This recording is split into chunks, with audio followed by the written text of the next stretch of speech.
მე-19 საუკუნეების მიჯნაზე ბაღდადში და იქ აღმოცენდა ეს სუფისტური მოძრაობა, როგორც ერთგვარი რეაქცია უკვე საზოგადოებრივი მოწყობის წინააღმდეგ.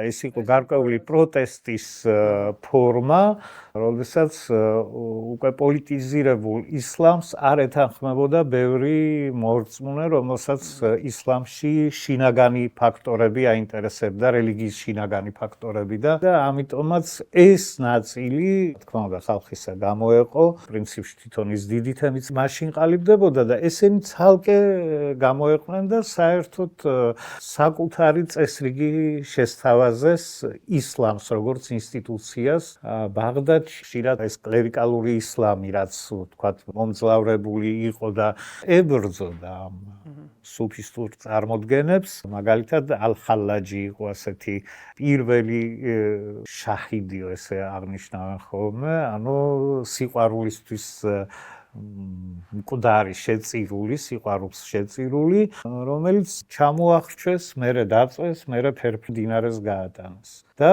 რატო საფუძველი იყო ის, რომ მოედანზე იდგა და ყვიროდა ხმამაღლა ანალ ჰაყ, მე ჭეშმარიტება, მე ღმერთი.